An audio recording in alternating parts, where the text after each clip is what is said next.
Bonjour à tous. Aujourd'hui, nous recevons pour vous le professeur Alphonse Cézanne.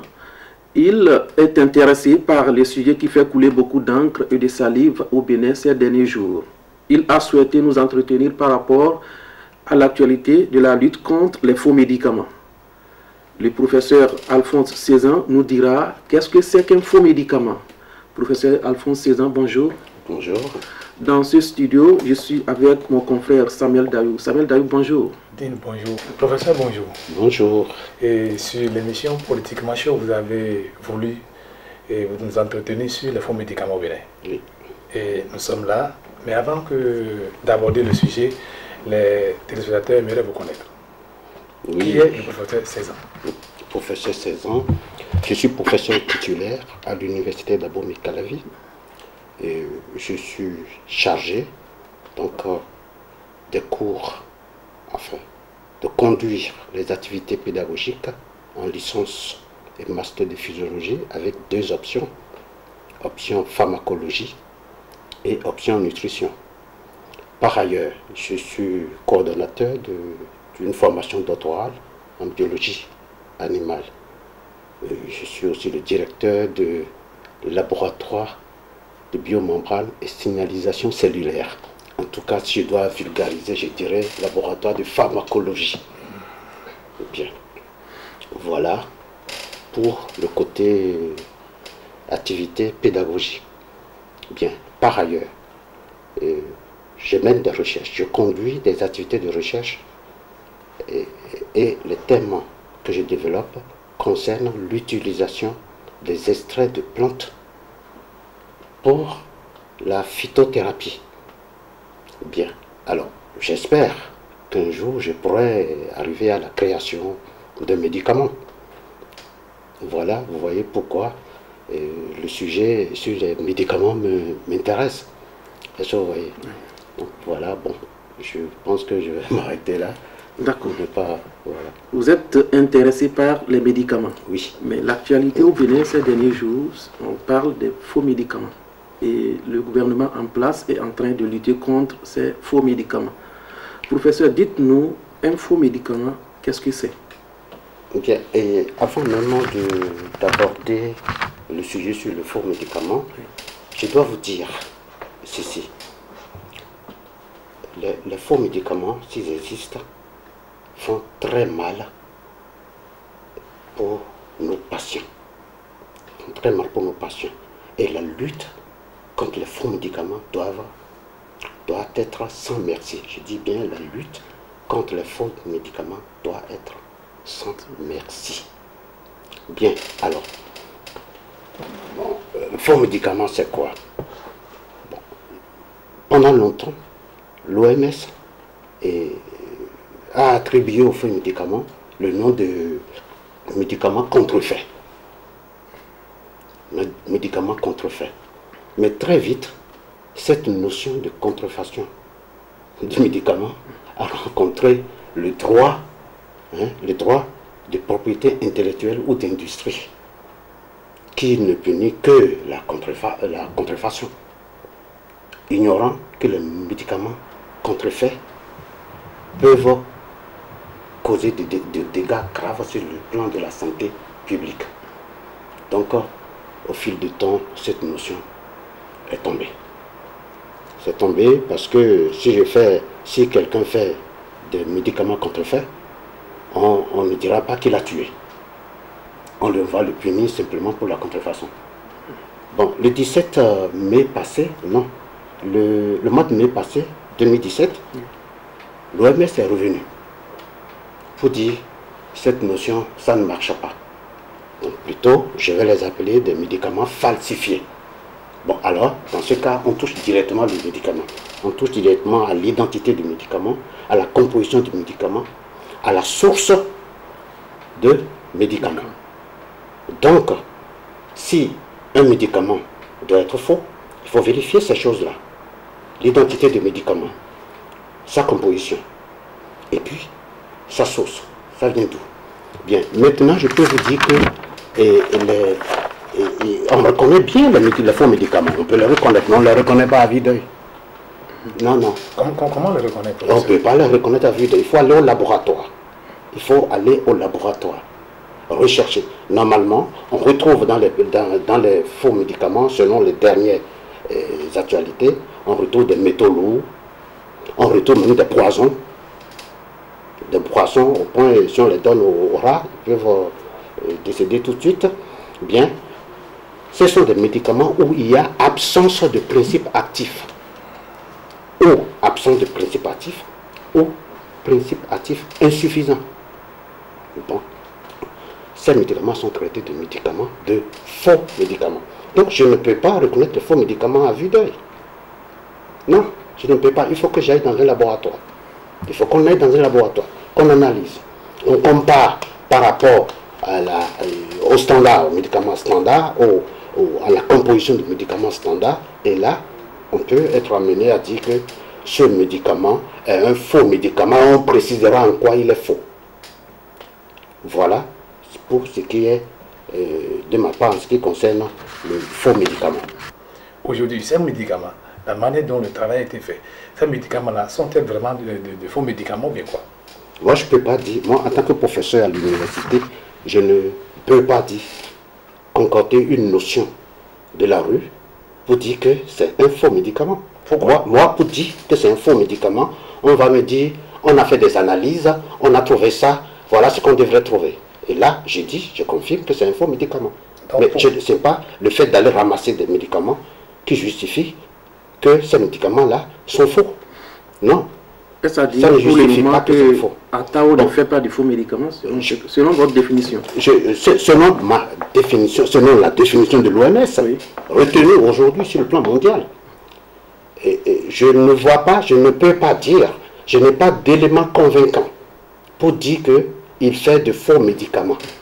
Parce que le faux médicament, on fait le faux médicament comment? Il faut aller au laboratoire, il faut aller dans l'industrie, modifier la composition de médicaments. Ne pensez pas que on prend un médicament, on fait quelque chose dessus, voilà, c'est un faux. Non, c'est pas ça du tout. Celui qui fabrique le faux est capable de fabriquer le vrai. Donc ce n'est pas comme ça, c'est dans une industrie pharmaceutique que cela peut se faire. Donc, sur ces éléments-là que moi j'ai, je ne peux pas, sur ces éléments-là, et compte tenu de ma connaissance sur le médicament, je ne peux pas dire que ces médicaments-là ramassés sont faux. Par ailleurs, sur les médicaments ramassés, il y a une adresse. Donc la source est bien dessus. On peut le vérifier. Et aller au laboratoire et dire voilà, nous avons contrôlé que c'est un faux médicament.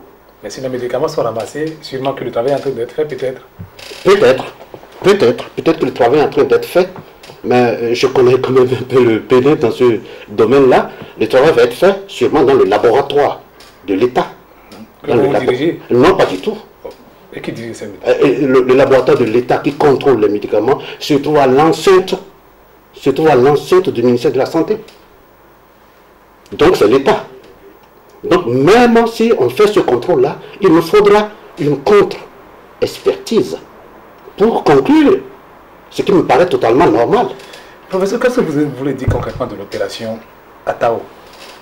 De l'opération Atao, je trouve que c'est une agitation ridicule. Pourquoi? Je trouve que c'est une agitation ridicule. Et d'abord, dans le premier temps, ils n'ont pas montré les cartons. Les cartons ramassés de là-bas, il faut le montrer. Si on avait montré ces cartons-là, on aurait vu que ce n'est pas Atao qui est marqué sur les cartons. C'est le nom d'une société. Même il est sorti, il a dit que c'est chez lui que c'est ses produits. Oui, c'est chez lui. Attends, c'est ce que je vais vous expliquer. C'est ce que je vais vous expliquer. Les cartons portent un nom, le nom d'une société qui s'appelle New Sesames. La société New Sesames, qui a son représentant actuel au Bénin, qui est un Indien, livre les médicaments à tous nos centrales. Ah bon? À UBEFA, à Capop, à Camé. Ce qui veut dire que ces médicaments saisis se retrouvent dans nos pharmacies. Donc les médicaments saisis, pas seulement vont se retrouver dans nos pharmacies, mais c'est sur les commandes de ces structures-là que je venais de vous citer. Donc, les médicaments, s'ils peuvent être faux, je ne vois pas, bon, ça peut être faux. Donc, il faut le montrer que c'est faux. Mais c'est des médicaments commandés sur la base commandés sur la base de la demande de ces structures-là que je viens de vous citer. Donc, ces structures, effectivement, nous, Césames, travaillent avec nos grossistes. Je pense qu'ils peuvent le certifier. Ils doivent surtout le certifier parce qu'il y a des bons, il y a des papiers, de commerce, de papiers de travail, devis, commandes, factures, paiement à la banque. Tout, il y a tout ça. Mieux, ils ont des ardoises vis-à-vis de nous, ces amis. Qui a d'ardoises? Il y a presque toutes les structures. Les grossistes, là. Mais les grossistes ont une autorisation pour distribuer les grossistes ont une autorisation. C'est des structures, pas forcément d'État, des structures qui vendent les médicaments aux pharmacies. D'accord? Et ils ont l'autorisation pour le faire. Cette structure-là citée, on parle de l'honorable Atao Renro, mais il paraît que nous avons, dans les explications données à la population, à quel moment il faut parler de faux médicaments, bien à quel moment il faut parler de médicaments et consommants. Bien, quand les gens qui sont allés ramasser, ce que je regrette, parce qu'ils peuvent faire un travail à l'amont, ils sont partis ramasser des médicaments, des cartons de médicaments. Mais entre-temps, il y a une autre structure, CAB on l'appelle, qui, elle, est autorisée à vendre le matériel médical. Le matériel médical. Elle est autorisée. Elle a un registre de commerce, autorisée par le ministère de la Santé à détenir et à vendre les produits médicaux ou les matériels médicaux. Les matériels médicaux. Bien. Alors, il faut que je fasse une différence entre médicaments et le matériel médical. Je crois qu'il y a une confusion épouvantable à ce niveau. Voilà. De la méconnaissance donc, de ce domaine-là. Le médicament, c'est ce que nous prenons habituellement pour régler un problème de pathologie. On le prend, on le consomme par tous les moyens. Voilà, c'est ça le médicament. Le matériel? Le matériel, ce n'est pas, on ne consomme pas le matériel. On peut utiliser par exemple le matériel pour inoculer un médicament, comme seringue. Seringue, voilà, c'est un matériel médical. Mais il paraît que... Le lit d'hôpital est un matériel médical. Bon, alors, ils sont allés là-bas parce que, je comprends pas, ils sont allés ramasser tout. Bon, mais l'erreur grossière et épouvantable. Ils sont allés ramasser tout. Vous trouvez alors cette procédure bancale? Je trouve que cette procédure manque totalement de compétences. Il y a beaucoup de pharmaciens au Bénin. Il y a même des pharmaciens qui travaillent dans le ministère de la Santé. Bon, on peut dire, ben, venez avec nous. Là, vous allez nous dire au moins ce qu'on ramasse. Mais, donc, vraiment, je dis, est-ce que vraiment ils sont partis ramasser? Est-ce que tel que ça s'est présenté, est-ce que c'est pas mieux de ramasser et d'aller faire leur contrôle? Oui. Parce qu'ils peuvent le faire sur place avant de ramasser. Mais justement, vous venez ramasser, j'ai une autorisation de vendre par exemple du riz. Vous venez ramasser mes riz pour dire que vous allez faire le contrôle. Non, vous viendrez prélever. Vous n'avez pas ramassé tout pour aller faire votre contrôle. Si vous ramassez tout pour aller faire votre contrôle, je n'ai plus de commerce. Vous avez apporté atteinte à mon commerce, c'est ce que vous venez de faire. Peut-être que l'entrepôt, là où on a entreposé les médicaments, n'est pas adapté aux médicaments, peut-être. Possible. J'ai dit c'est possible, mais je parle du matériel médical. Vous ne pouvez pas le ramasser. Mais vous viendrez quand même, nous sommes dans un pays, si là où je dispose mes riz, mais ce n'est pas adapté, et quand même il y a une structure pour venir me dire, ah mais si vous regardez là-bas, ce n'est pas bon, est-ce qu'on ne peut pas vous conseiller? Il faut voir les choses positivement. Vous savez, il y a entre-temps là, je ne sais pas, on est parti chasser les bonnes dames dans le marché. C'est juste. D'accord? Pourquoi c'est juste? D'abord, le médicament ne peut pas être entreposé sous le soleil comme ça. Ça risque, même s'il n'était pas un faux médicament, il risque de devenir faux. Parce que sous soleil, eh bien, le principe actif peut avoir des problèmes. Donc, c'est sympa. Et pour, je vais vous dire une chose. Le médicament, ce n'est pas une marchandise ordinaire. Il y a notre santé qui est associée. Donc, il faut une réglementation correcte pour pouvoir même détenir les médicaments. Voilà, vous avez donné l'exemple des sacs de riz. Ici, j'ai l'autorisation de vendre du riz. Oui. Et M. Moussa a l'autorisation de vendre du blé. Oui. Et qu'après, on retrouve que M. Moussa vend le blé, le riz, et moi aussi je vends le riz et le blé. Est-ce qu'il n'y a pas une confusion? Non. Parce qu'on parle de matériaux médicaux. Non, mais je pense que cet exemple, on ne peut pas le développer parce que je venais de dire que le médicament n'est pas une denrée comme toutes les autres. Voilà, il y a un autre aspect, il y a une conséquence qui est liée à notre vie qui est derrière. Donc, dans ces conditions-là, on doit vraiment faire attention par rapport aux médicaments. Vous pensez que l'opération n'est pas, la manière dont l'opération a été menée, ça n'est pas bonne? Non, totalement bancale. Selon vous? Oui. Qu'est-ce qu'il faut faire? Et vous, à tête du système jusqu'à ce jour, est-ce que vous avez aidé l'État, ou bien, on dit l'État a une continuité dans les années passées, quelle a été, et ce que vous avez proposé à l'État, d'abord pour l'entrée de ces produits dans notre pays? Non, d'abord moi je ne suis pas dans cette chaîne-là. Je suis professeur à l'université, je fais de la recherche. Voilà. Normalement, ces produits-là, avant d'entrer dans notre territoire, ont eu l'autorisation du ministère, il faut le savoir. Et les laboratoires de contrôle s'est dépêché au port pour libérer l'entrée de ces médicaments-là sur notre territoire. Le contrôle a dû être efficace à ce niveau-là, depuis le port. Il ne faut pas que ça descende sur le territoire. Mais je ne comprends pas. Vous laissez le médicament venir, vous avez donné toutes les autorisations pour que le médicament rentre dans le pays. Et du coup, une fois entré dans le pays, il devient faux. Non, on ne falsifie pas les médicaments de cette façon-là. Pour les falsifier, il faut retourner dans le laboratoire.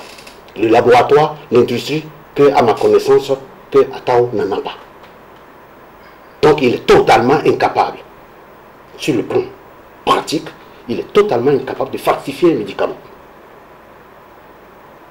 Bon, alors, donc c'est tout le circuit qui est dedans. On voulait dire que tout le circuit est brouillé, tout le circuit est responsable? Non, le problème, je ne sais pas, moi je ne vois pas, je commence à ne plus voir la question sous cet angle-là. Je commence à ne plus voir sous cet angle. Parce que c'est impossible pour le système de faire tant d'erreurs jusqu'à faire sortir tant de médicaments.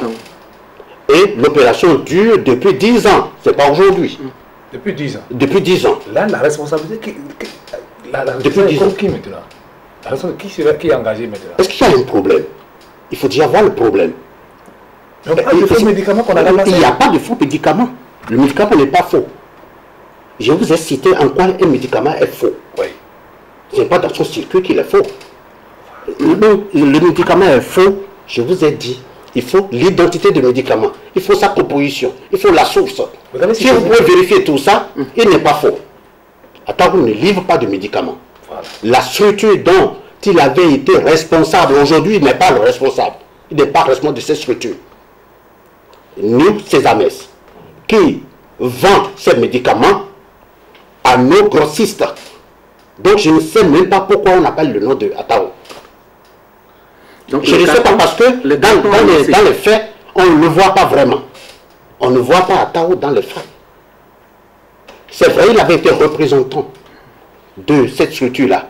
Et le ministère lui a donné une attestation de représentation médicale. Le ministère lui avait donné une attestation de représentation médicale. Qu'il a toujours. D'accord? Mais quand il est passé au Parlement, il a laissé ces charges-là. Donc, en fait, on ne devait même pas du tout appeler son nom. Et comment se fait-il alors que ces médicaments se retrouvent chez lui? Parce que ça a été ramassé à son domicile. Oui, le médicament a été ramassé à son domicile. Comme je vous le disais, il était le représentant. Il a une attestation de représentation médicale. Parce que quand il avait commencé cette activité, il s'est rapproché du ministère pour savoir comment je fais c'est eux-là qui lui ont proposé en son temps une attestation de représentation médicale qui lui permettait en son temps de pouvoir décharger, récupérer les médicaments pour ensuite les livrer dans les structures. Mais attention, attention, attention. Vous connaissez l'urgence. Je commande 10 cahiers. À l'arrivée, j'ai dit, je veux plus de 10 cahiers, tu peux me baisser 7. Mais les 3 autres, j'ai fait quoi? Je te les donne, ou je les garde, ou je les jette. Nous parlons de médicaments. Ça veut dire que...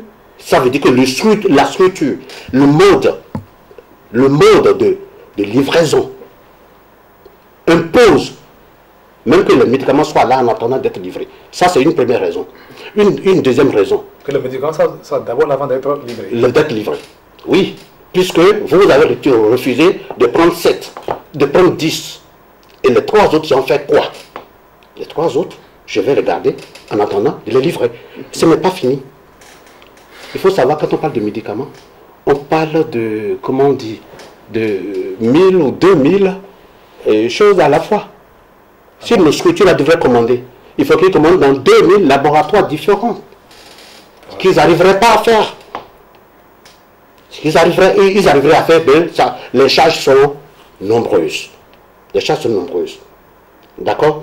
Donc, s'il y a une autre structure qui peut me livrer, je ne sais pas, 500 espèces à la fois, c'est bien. Est-ce que vous voyez? Donc, on ne peut pas faire un conteneur que de quinine. Il faut faire un conteneur de ci ou de ça. Ils n'arriveraient pas à commander un conteneur de sel antibiotique. Il y a problème. Donc, il y a un problème de regroupement de votre commande afin de pouvoir vous les livrer. C'est vrai. Et vous lui avez donné une autorisation. Vous lui avez donné autorisation de le faire dans le temps. Ben, aujourd'hui, l'autorisation n'a pas fixé de limite. Cette autorisation n'a jamais fixé de limite. Bon, professeur, si je comprends bien vos explications, donc, juste là, selon vos explications, ça veut dire qu'il y a une injustice là. Moi, je vous dis, je crois que l'affaire se trouve en justice. Je pense. Oui. Bon, de mon point de vue, et compte tenu de ma connaissance sur le médicament, j'ai dit qu'il n'y a pas à faire. Mais avec ce que vous avez... J'ai dit, là, il y a quelque chose que je ne comprends pas. Parlant de l'injustice et de la justice, l'Indien qui représentait la société a été gardé pendant quelques jours. Il a été libéré tout récemment.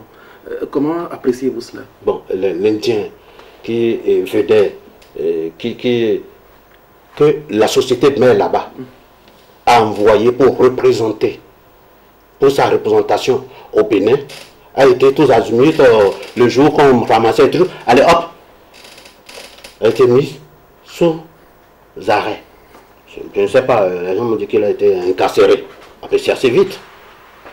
Il a été incarcéré. Bon, peut-être que les gens le savent pourquoi. Hein. Peut-être pour qu'il ne fuit pas ou bien comment. Mais, à mon grand étonnement, il a été relâché. Mon Dieu. Nous sommes dans un pays. Mais tout à l'heure, vous avez dit dans un pays qu'il faut quand même faire les choses correctement. Dans vos explications, tout à l'heure, professeur, oui. Vous êtes en train de dire que et c'est toute la chaîne qui a problème. Que c'est toute la chaîne qui a problème. Parce que les médicaments ne devaient pas rentrer dans le pays comme ça. Non. Il y a quand même des procédures. Non. Il y a quelque chose qui se fait. Et le problème, c'est que le médicament, dans le circuit est bien déterminé. Ça quitte là, ça vient là, ça vient là, ça vient là. Ce médicament a respecté le circuit jusqu'au port de Cotonou. Juste même chez l'honorable Atao. A respecté le circuit. Respecter le circuit. Et les gens ont donné toutes les autorisations. Enlèvement, douane, ils ont donné tout ça, non? Mais l'État béninois doit quand même contrôler les marches avant que ça ne sorte du bateau. Il faut regarder sur le bateau pour contrôler. Tout le monde ne peut pas répondre au nom de l'État. Nous avons un président de la République.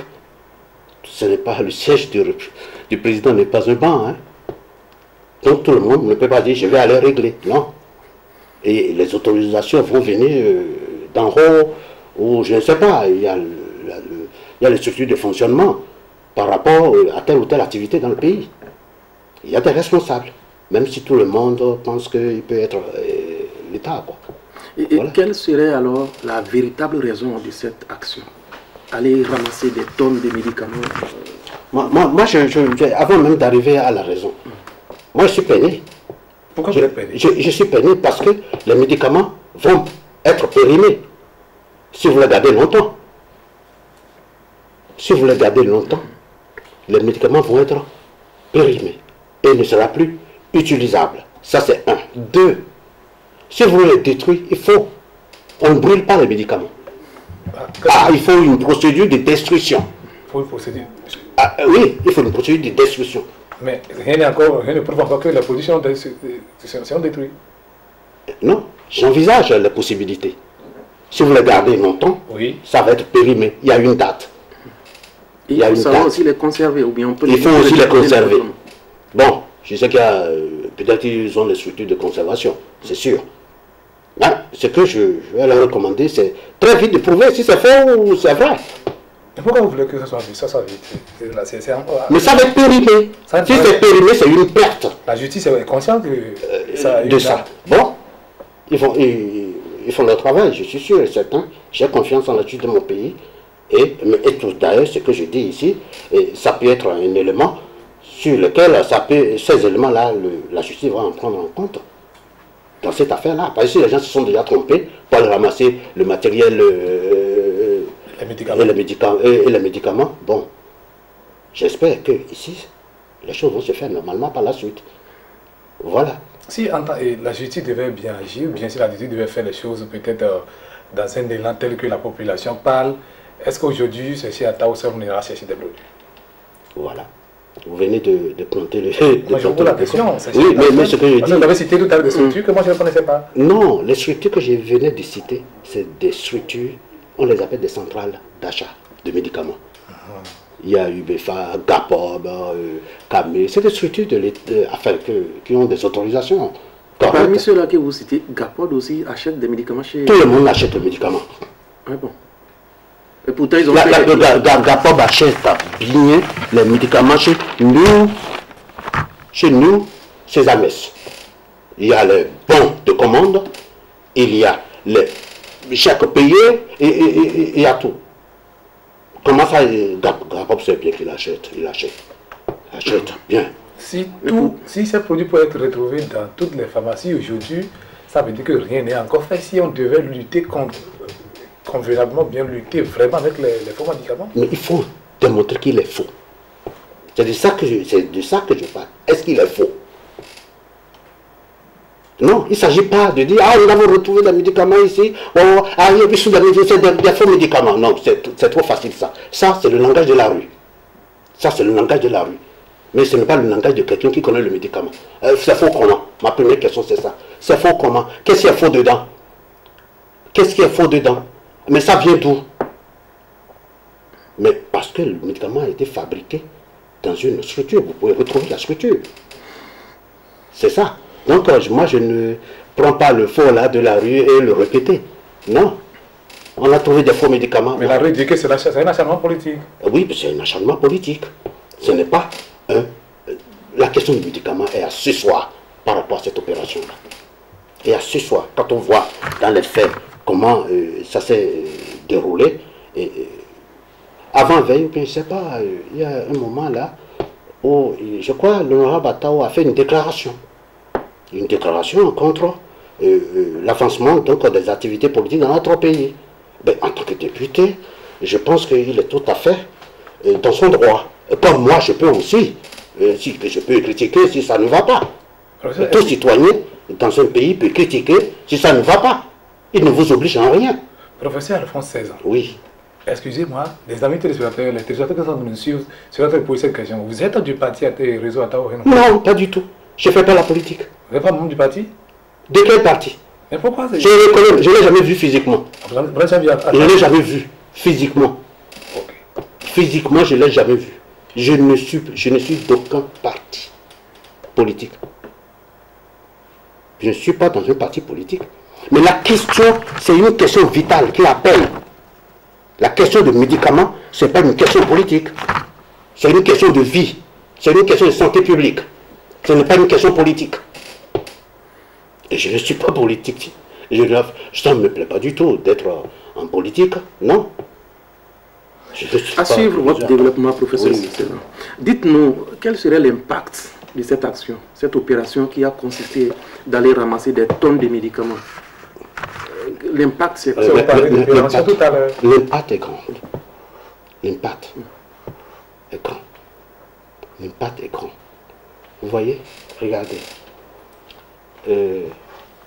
Médicaments. Déjà, nous sommes dans un pays sous-développé où l'accès aux médicaments, c'est un gros problème. L'accès aux médicaments, c'est un problème. Un problème de finances. Et beaucoup n'arrivent pas à aller dans les pharmacies pour acheter. Donc, et les pharmaciens même là, les groupements là même qui vendent, ils achètent à crédit. Ceux que je vous ai cités là. UBFA, Kamé, et tous ont des ardoises. Ils achètent à crédit. Donc on est en train de bousiller une filière économique de notre pays. Attention, les industries pharmaceutiques sont les premières industries qui rapportent des sous dans le monde entier. Si on veut toucher, ce n'est pas cette filière-là qu'il faut toucher. Déjà. Même s'il a des séquelles, il faut la laisser comme ça? Non, je n'ai jamais dit ça. S'il y a des séquelles, je vous ai dit dès le début que la lutte contre les faux médicaments doit être sans merci. Mais il faut que vous arriviez aux faux médicaments avant de constituer une lutte. Est-ce que vous l'avez, le faux médicament? Ce qui veut dire qu'ici, vous dénoncez la procédure, c'est ça? La procédure est totalement dénoncée. Vous n'avez pas le faux médicament. Il ne faut même pas dire faux médicament. Il ne faut pas le sortir. Parce qu'avant de sortir pour un universitaire que je suis, je ne vais pas dire, ah, ils ont trouvé faux médicament. Non, je ne travaille pas dans la rue. Faux médicament, comment ça? Comment? Ma première question, c'est comment? Ah, attention, ils ont trouvé des plombs dans le médicament après l'analyse. Ah, c'est un faux médicament. Ok, professeur. Voilà. Et le temps ne nous suffit pas, même si on faut passer toute la journée, parce que c'est oui, techniquement, vous avez dit beaucoup de choses. Oui. Et je pense qu'avec Moussa, maintenant, on va changer un peu de sujet pour aller vers l'université. Avant d'aller vers l'université, le professeur nous dira d'abord, Attao Mohamed n'est plus au pays. Ah oui. Selon vous, comment vous appréciez cette situation? Un député en exercice qui quitte son pays comme ça. Je crois, je ne sais pas, personne ne l'a renvoyé à ce que je sache, mais il a pris peur, il est jeune. Il a pris peur, je pense, hein, je ne connais pas ses intentions. Je crois que c'est la peur d'être mis en prison. Mais personne ne veut le prendre? Ah oui, en tout cas, personne n'a exprimé la volonté de le prendre. Mais ce que je sais, c'est que le représentant a été incarcéré. Le représentant de News Sésamès a été incarcéré pendant un moment. Qui est son grand fournisseur? Qui est son représentant aussi. Bon, donc vous voyez ce que ça donne. Bon, donc il a pris peur, il est parti. Mais le problème n'est pas là. Le problème est que, à l'international, les gens ont dit qu'il y a acharnement contre les députés au Bénin. C'est ça. Acharnement contre les députés. Le député a eu une immunité parlementaire. Mais pourquoi depuis que la personne ne parlait, le professeur Cézanne veut parler? Il faut parler maintenant plutôt. Non. C'est que c'est un collègue député. Non, ça a touché. Médecin. Non, ça a touché mon domaine. Ça a touché. Moi, je cherche à faire un médicament. Vous n'êtes pas le seul dans le domaine, mais il y a les campagnes à il y a beaucoup de docteurs. Non, je n'ai aucune raison valable d'y être. Mais si vous posez la question à l'université, on va vous dire qu'il est comme ça. On va vous dire, il est comme ça. Vous êtes juste... Quand ça ne va pas, je dis ça ne va pas. Pour vous, c'est un acte citoyen. Oui, et vous savez, je suis professeur titulaire. Mais j'ai le devoir même. J'ai le devoir de dire si ça ne va pas. J'ai le devoir de dire si ça ne va pas. Je ne suis pas en train de menacer la politique. Je ne suis en train de rien, mais j'attire leur attention. Attention, vous pouvez faire un petit réglage. Professeur, avant d'aller dans votre domaine à l'université, dites-nous quel appel avez-vous à lancer en tant qu'un citoyen à l'endroit du gouvernement par rapport à cette actualité? Moi, je crois qu'il faut que le gouvernement... J'ai confiance à ce gouvernement parce qu'ils ont fait beaucoup d'actions positives.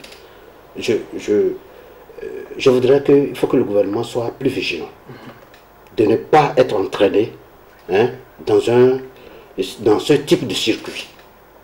De ne pas être entraîné, parce que ça va toucher beaucoup de citoyens si on en arrive là. Et ce n'est pas fini. À Tao parlementaire, c'est la démocratie qui est par terre. Arrêtez. Non, moi je ne peux pas comprendre ça. Comment la démocratie est par terre? Ses collègues n'ont pas encore parlé, n'ont pas réagi. Je n'ai pas besoin de ses collègues, j'ai besoin de mon point de vue. Oui, votre point de vue dit un parlementaire fruit du Bénin. Pourquoi les institutions qui doivent parler ne parlent pas? Ah, mais ça, je ne sais pas. Ils ont leur raison. C'est peut-être que mon point de vue est totalement... Je vous ai dit, mon point de vue, c'est un point de vue que vous voulez. Mon point de vue est universitaire. Parce que l'universitaire, c'est ce que je pense de la situation. Ce n'est pas politique, c'est rien. Professeur, merci beaucoup. Vous avez parlé longuement sur ce dossier. Je pense qu'après, on pourrait encore vous inviter si les choses évoluent. Maintenant, nous sommes sur l'émission Politiquement Chaud. Il faut qu'on aille aussi dans votre domaine, tel que M. Moussa l'a dit tout à l'heure. Si on prend l'université aujourd'hui, votre entité, notre maison commune, l'université aujourd'hui, avec ce qui se fait maintenant, comment on peut devenir professeur comme vous? Les réformes en cours, les réformes que depuis le gouvernement de la République est en train de mettre en place au niveau de l'université. Que peut-on dire de ces réformes? Oui, mais je peux vous dire une chose. Si je vais être sincère avec vous, c'est que ces dernières années, réellement, le recrutement des assistants a connu un peu de faiblesse. Je le dis là-bas. À cause de la politique ou bien... Non, ça n'a rien à voir. L'université, je ne crois pas que l'université soit vraiment politisée. Non. Récemment, vous avez fait votre campagne avant de dire vos retards. Oui, c'est la politique. Oui, à l'intérieur. Oui, mais dehors, on n'est pas... oui, bon, enfin, tous les postes sont électifs à l'UAC. C'est bien pour nous. Oui. Voilà. Bon, donc, il y a quand même de petits problèmes dans le processus de recrutement. Il faut le reconnaître. Ça, je le reconnais parfaitement. Mais aujourd'hui, j'ai vu le gouvernement a sorti ce qu'ils appellent procédure de recrutement. Je vous assure que j'ai salué. Pourquoi vous avez salué? J'ai salué cette initiative. Ça veut dire que dans le passé, c'était pas... Parce que dans le passé, bon, très peu sont recrutés sur compétences. Recrutés sur compétences qui aura pour conséquence de faire quoi? De booster un peu le développement dans notre pays. Il ne faut pas l'oublier, je ne suis pas professeur, je suis pas professeur à l'université pour être professeur à l'université. Non. J'ai une compétence. Est-ce que cette compétence que j'ai, est-ce que ça fait quelque chose, ça peut aider au développement du pays? Mais le gouvernement actuel a réfléchi. Dans l'autre sens, j'ai des plans de développement inscrits dans mon PA, dans mon plan d'action. Ce domaine-là, moi, je veux développer. Ça, c'est très bien. Mais pour cela, si l'université doit avoir un rôle à jouer, alors je vais faire attention au recrutement. Je ne vais pas recruter n'importe qui sur n'importe quoi. Je vais faire attention au recrutement. Et c'est ça là qu'ils viennent de faire. Et ça, c'est très très bien. Je vous dis, c'est très très bien. Aujourd'hui, si jamais c'est appliqué, on sait que vous êtes assistant, vous êtes venu, vous avez recruté assistant, et bien on sait parfaitement quel cours vous devez faire, on sait dans quel domaine vous allez faire le recherche. Pas seulement, on sait aussi que, attention, à terme, vous allez booster, vous êtes dans un plan donné pour booster. Et c'est en fonction de ça qu'il faut créer les postes. Donc les postes seront créés. Bon, évidemment, ça va grincer un peu le temps, mais moi je suis d'accord. Je suis parfaitement d'accord. Pourquoi ça va grincer les dents? Ça va grincer les dents parce que, vous savez, tout changement fait grincer les dents. Tout changement. D'accord? C'est les postes. Je peux dire, bon, aujourd'hui, moi, gouvernement actuel, j'ai que 10 maîtres assistants à vous donner. Je n'ai pas plus. Mais attention, pas seulement. Le profil, c'est ceci. Voilà. Parce que je pense au développement du pays. Mais c'est tout à fait normal. Pourquoi vous insistez trop sur le profil? Mais on doit insister. Vous savez, avant, quand on lui dit on a besoin des enseignants, des docteurs à l'université, il prend 10 docteurs, il envoie. Il prend 10 docteurs, il envoie. Mais moi, je veux un docteur en biochimie. Il prend 10 docteurs en droit, il envoie les 10 docteurs en droit. Ça ne va pas. Donc, il faut insister sur le profil. Il faut insister sur le profil. À l'université, nous avons tout, il y a tous les domaines de développement. De notre pays, il y a tous les domaines. Bon, si je dis je vais faire de la physique nucléaire, le gouvernement devrait me dire, monsieur, si vous allez poursuivre, moi, dans mon plan, je n'ai pas la possibilité de développer la physique nucléaire au Bénin. Donc, je ne vais pas retrouver de poste. Donc, en cela, le plan et les procédures, les nouvelles procédures de recrutement sont très très bonnes. Autre chose, les compétences qui sont ailleurs, on va les récupérer. Parce que aujourd'hui, tel que j'ai compris, ils vont faire l'appel à candidature sur Internet. C'est pour tous les Béninois, où qu'ils soient. Donc, quelqu'un Béninois qui se trouve à Hong Kong va dire, ah, j'ai ça là, je vais me postuler là-dessus. Dans mon pays, pour voir ce que ça va donner. Ce que ça va donner. Et ça, je trouve tout à fait normal. Et c'est très très bien. Merci, professeur. À vous entendre, vous êtes intéressé par les actions. Dites-nous, pourquoi vous ne voulez pas vous intéresser un peu par rapport à la politique? Non. Juste les actions. Je vais vous dire une chose. Je n'ai pas fini de citer mes charges à l'université. Je n'ai pas fini. J'ai beaucoup de charges à l'université. Je suis tout le temps dans mon laboratoire. Je ne compte même plus des heures, je ne compte pas d'heures. Si vous venez, vous me trouvez, je suis là. Donc, ces charges-là, je pense que je m'y plais bien. Et pas seulement. Je crois que le Bénin a plus besoin de moi là, franchement, qu'ailleurs. Professeur, avant d'aller sur votre mot de fin, je vais vous demander ceci que vous allez répondre brièvement. Aujourd'hui, on sait le nombre pléthorique, le nombre d'étudiants qui viennent à l'IAC. Dans votre secteur, est-ce qu'il y a des produits qui sont bénéfiques ou qui sont là pour mon pays, que le pays peut utiliser aujourd'hui? Bien sûr. Il y a des étudiants qui sortent de votre entité qui sont... Mais attendez, je vais vous dire. Le Bénin, c'est une mine d'or. Si vous avez fait le sérieux, vous allez dire que tout est à refaire encore dans notre pays. Tout est à refaire. Tout est à refaire. Si je prends que le domaine qui nous concerne là, vous savez que les extraits de plantes sont de véritables faux médicaments. Les extraits de plantes, les tisanes que vous buvez, vous ne savez pas ce qu'il y a dedans. Bon, si on peut, je préfère même un médicament dont je sais là ce qu'il y a dedans que de boire les extraits de plantes. Le Bénin a plus de 1000 plantes médicinales dénombrées. Dénombrées. Donc il y en a qu'on n'a pas touché. Bien.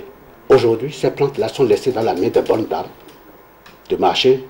Non, même dans le marché, vous avez un étalage de marché de tisane.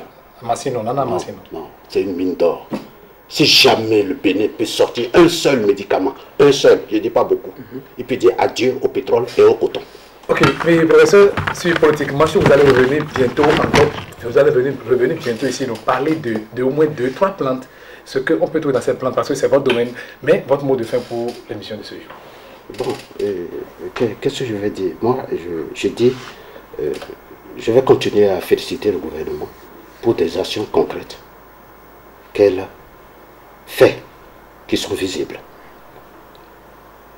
Mais dans ce domaine de plantes médicinales, dans ce domaine de médicaments, il faut que les choses soient véritablement cadrées. Parce que jusque-là, nous avons assisté à une véritable bagaille.